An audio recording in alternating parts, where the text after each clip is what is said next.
1 ঘন্টা হতে চললো। কি হচ্ছে এতক্ষণ ধরে? এসএসকেএম থেকে সরাসরি সৌরভ রয়েছে আমার সঙ্গে। সৌরভ, এতটা সময় লাগছে কেন, নাকি এটাই স্বাভাবিক?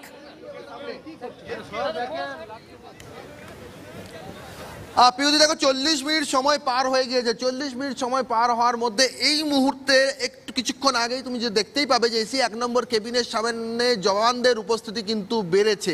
2 জন জওয়ান বাইরে যেমন রয়েছে, কিছুক্ষণ আগে আরও 2 জন জওয়ান কিন্তু এই ঘরের ভেতরে কিন্তু ঢুকেছেন, এবং একটু আগে কিন্তু কয়েকজন 2 জন স্বাস্থ্যকর্মীও ভেতরে ঢুকেছিলেন।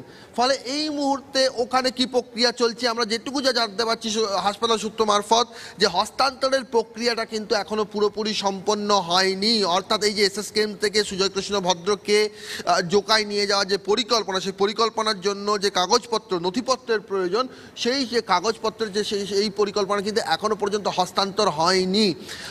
সেই ক্ষেত্রে কিন্তু যেমনটা বলছিলাম কিছুক্ষণ আগে, যে প্ল্যান এ এবং প্ল্যান বি, এমনও কিন্তু একটা সম্ভাবনা কিন্তু উড়িয়ে দেওয়া যাচ্ছে না যে এই কেবিনে, এসি 1 নম্বর কেবিনে যদি একান্তই সুজয় কৃষ্ণ ভদ্রকে তারা এবারেও জোকা নিয়ে যেতে পারলেন না, তাহলে তারা কিন্তু এবার এই কেবিনেই কিন্তু কাকুর কণ্ঠস্বরের নমুনা সংগ্রহ করতে পারেন। না, এর দুটো দিক আছে সৌরভ। এক হতে পারে যে এসএসকেএম আজও বাধা তৈরি করছে, সেই জন্য এত তৎপরতা সত্ত্বেও বের করা যাচ্ছে না বা যাবে না। আর দ্বিতীয়টা হতে পারে যে কাকুর আবার এসএসকেএম এর জন্য যেটা অস্বস্তির, যে কোনোভাবেই শত বাধা সত্ত্বেও তারা ভয়েস স্যাম্পল নেওয়া থেকে আটকাতে পারছে না ইডিকে। কোন চান্সটা বেশি?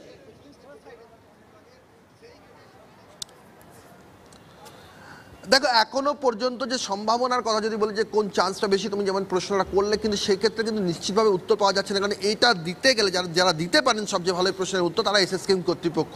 তারা কিন্তু মুখে কুলুপ এঁটে রেখেছেন, তারা সংবাদ মাধ্যমের কোনো প্রশ্নের উত্তরই তারা কিন্তু দিচ্ছেন না। পুরো বিষয়টা নিয়ে তাদের কাছে সব প্রশ্নই স্পর্শকাতর, সব প্রশ্নই সংবেদনশীল।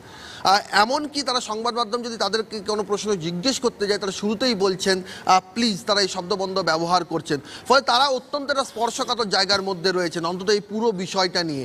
ফলে কি গতিবিধি চলছে আমরা যেটুকু যেখান থেকে যতটুকু সূত্র মারফত আমরা জানার চেষ্টা করছি, আমরা আমাদের দর্শকদের নিশ্চয়ই জানাবো। কিন্তু এই মুহূর্তে আমরা যেটা বুঝতে পারছি যে কিছুক্ষণ আগে এই এসি 1 নম্বর কেবিনে বাহিনীর যে উপস্থিতি, সেই উপস্থিতি কিন্তু একটু বেড়েছে।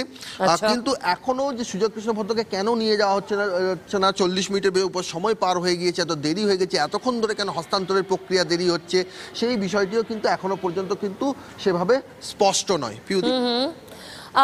সৌরভ, তুমি যখন একদম শুরুতে ওই অ্যাম্বুলেন্সের মধ্যে যারা বসে আছেন চিকিৎসক এবং অন্যান্য স্বাস্থ্যকর্মীরা, তাদেরকে প্রশ্ন করছিলে, একজনের মোবাইলে তিনি কল করছেন, নাম এলো মিথিলেশ মিশ্রা, মানে ইডির কর্তা।